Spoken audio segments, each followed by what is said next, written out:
오늘 하나님께서 주신 말씀은 스가랴 5장 1절부터 11절까지의 말씀입니다.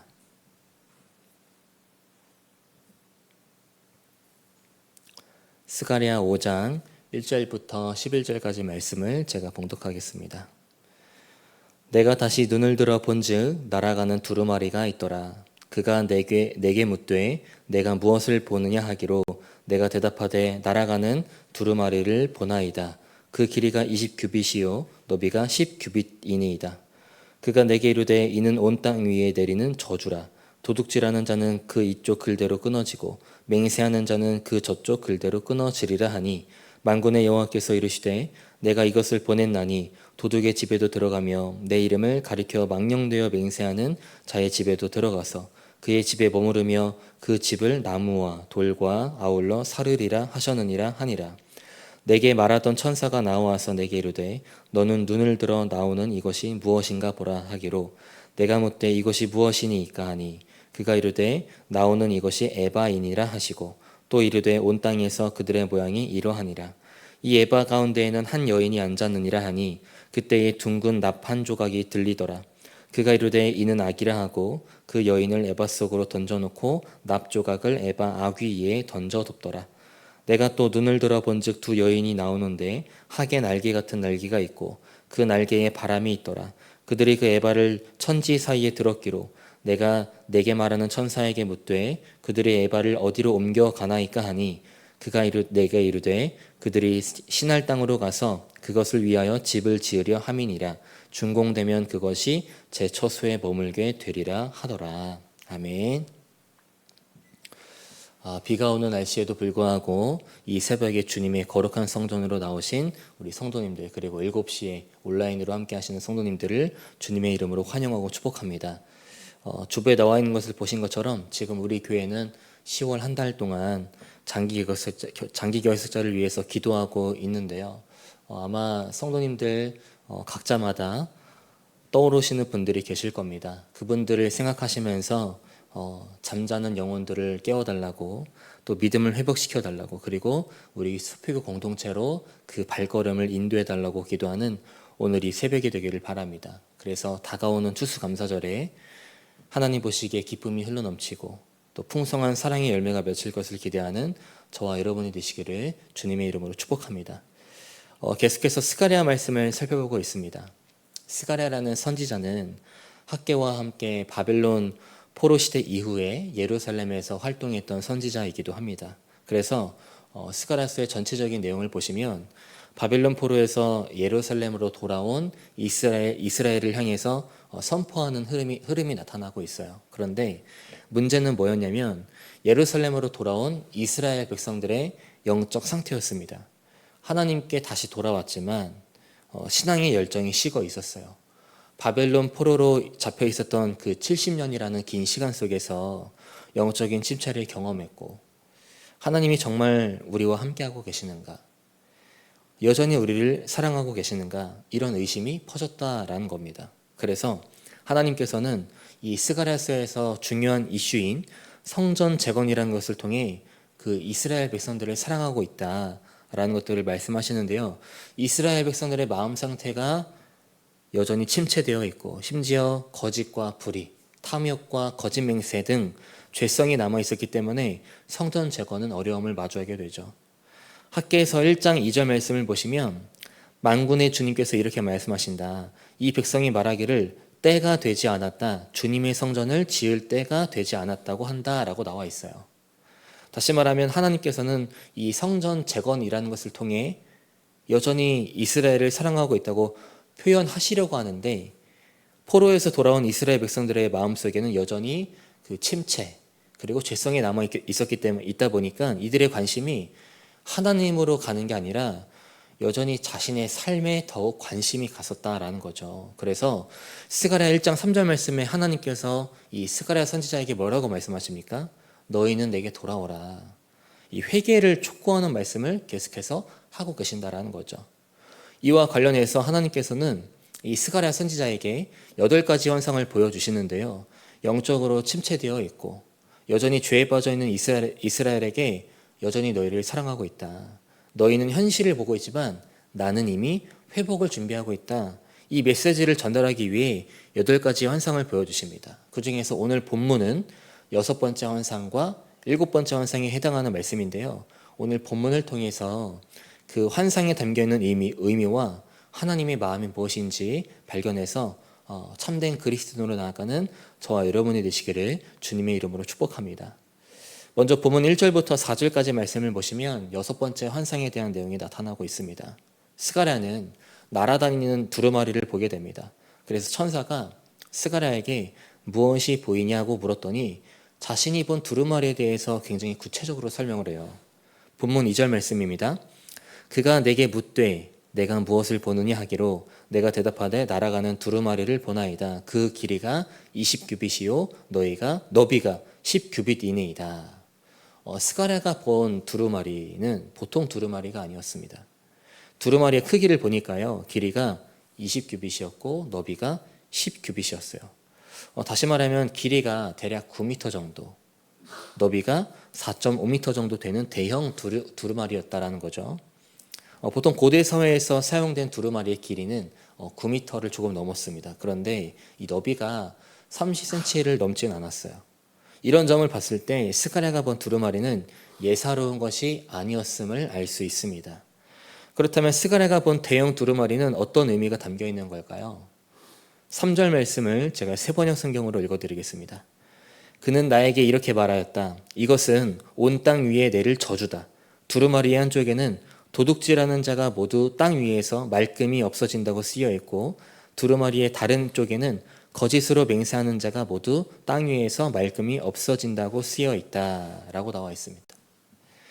두루마리에 적혀있는 내용을 보니까요, 2가지 죄가 기록되어 있는데 도둑질하는 자와 거짓 맹세하는 자가 모두 땅 위에서 없어진다라고 기록되어 있어요.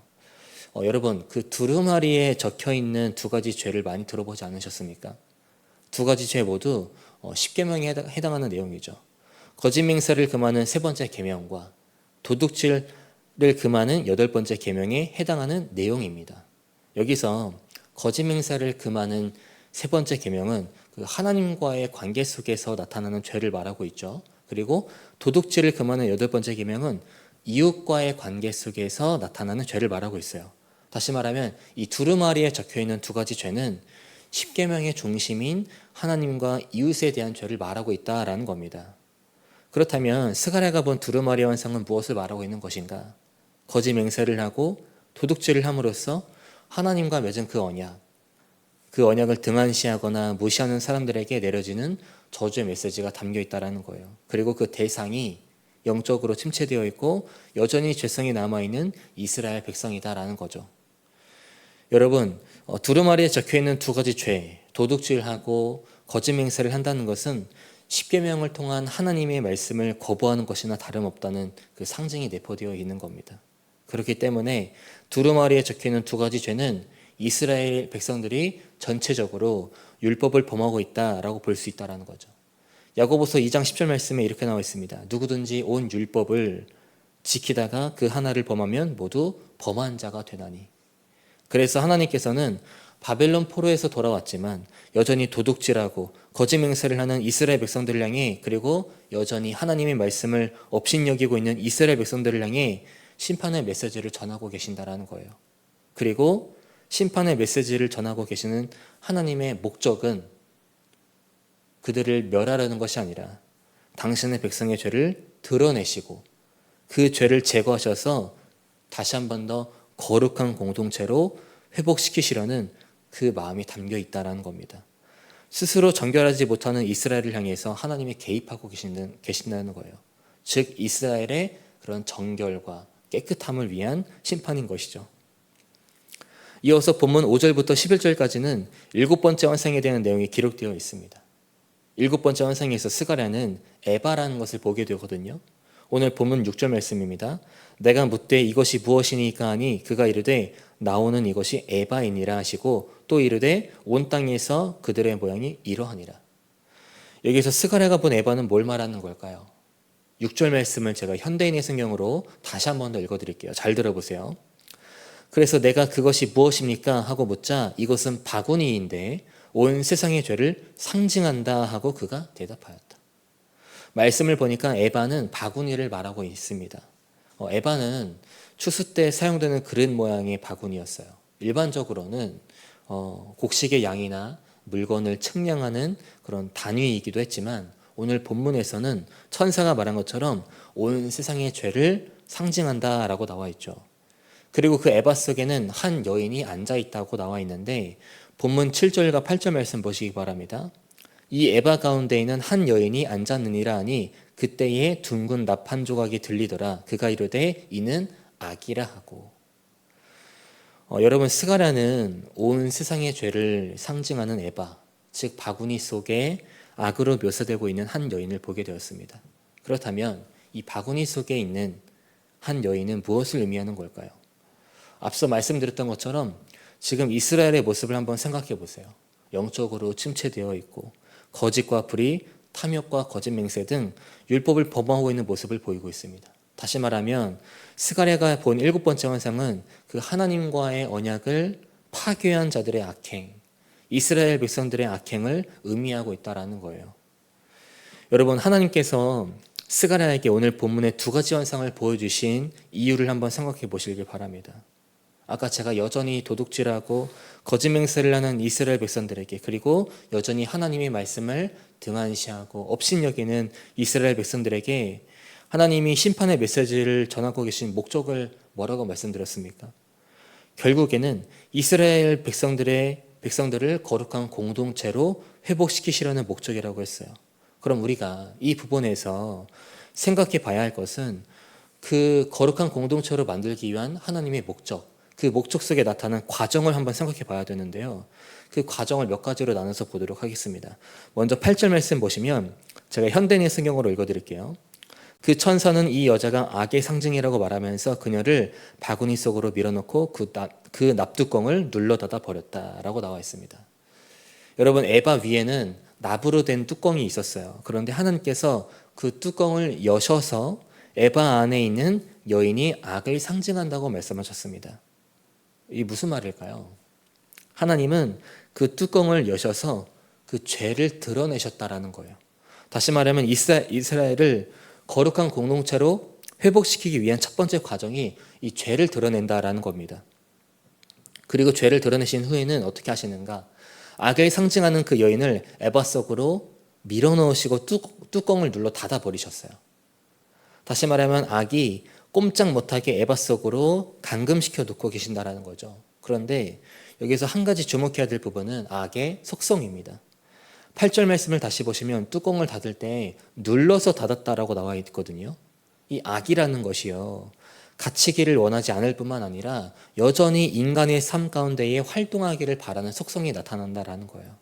다시 말하면 세상 속에서 사라지지 않으려는 모습이 나타나고 있다는 거죠. 그래서 지금 바벨론 포로에서 돌아온 이스라엘 백성들의 모습을 보면 여전히 죄 가운데에 있는 거 아니겠습니까?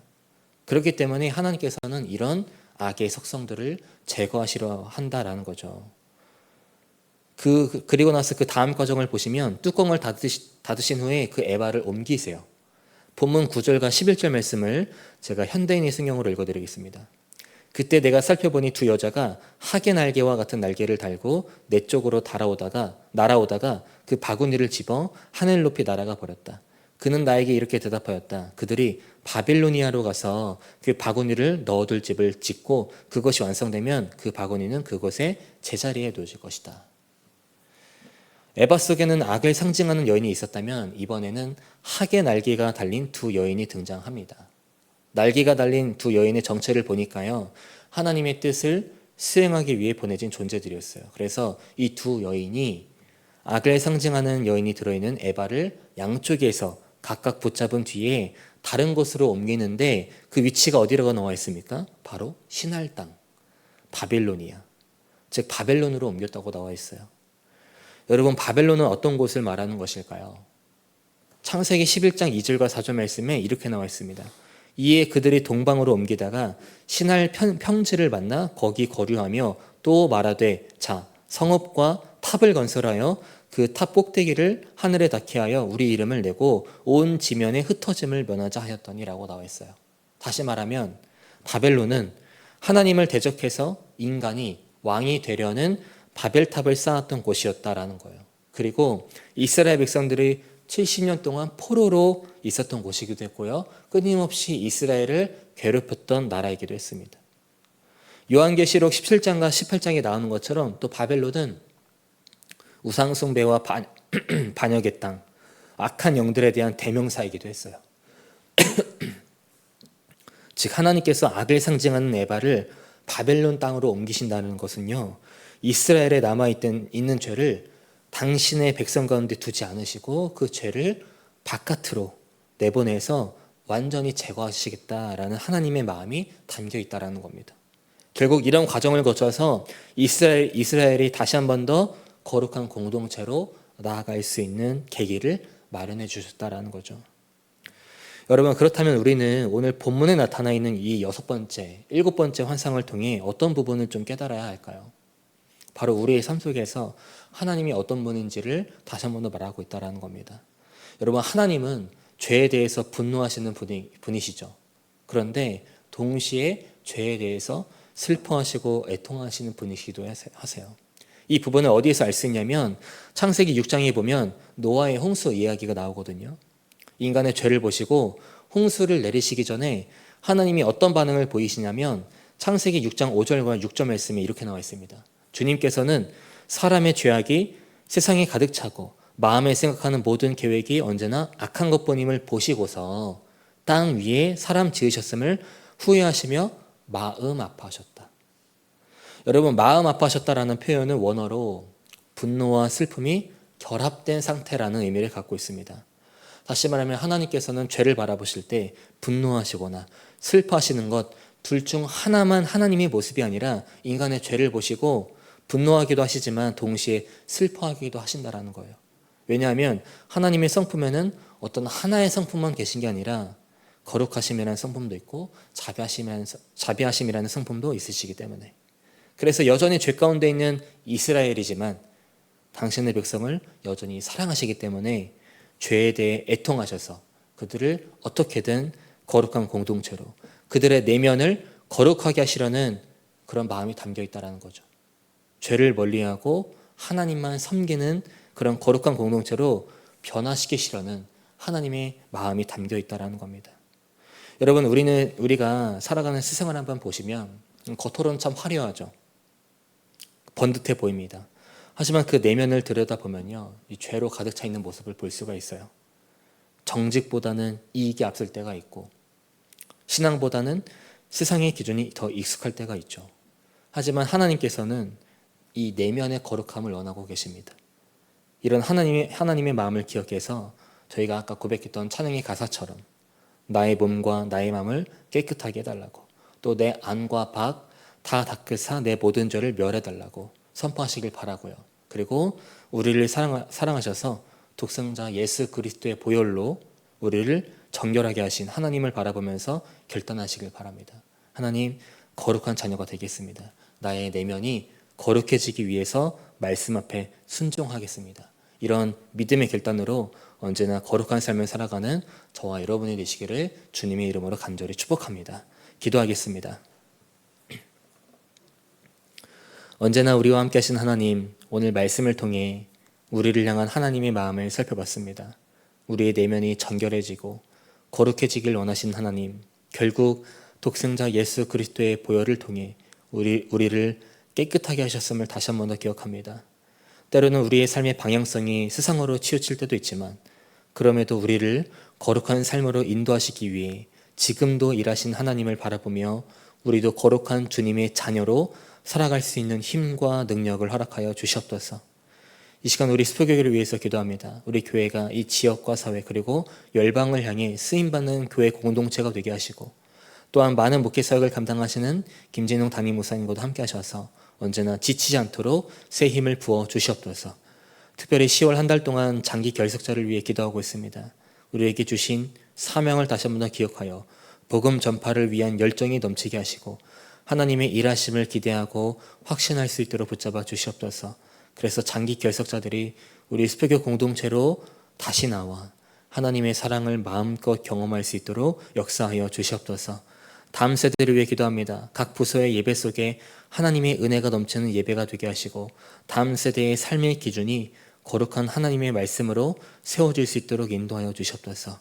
우리 교회 안나선교회, 모세선교회 등 신앙의 선배되는 성도님들이 있습니다. 아침 저녁으로 쌀쌀한 이 날씨에 건강을 지켜주시고 하나님을 향한 감사의 고백이 넘쳐나는 우리 성도님들이 될 수 있도록 붙잡아 주시옵소서. 또한 열심히 땀 흘리며 헌신하는 청장년 선교연들이 있습니다. 어디를 가든지 선한 영향력을 끼치게 하시고 하나님께 쓰임받는 거룩한 일꾼 될 수 있도록 인도하여 주시옵소서. 아프신 환우분들에게도 하나님의 전능하신 팔로 안아주셔서 건강이 회복될 수 있도록 역사하여 주시옵소서.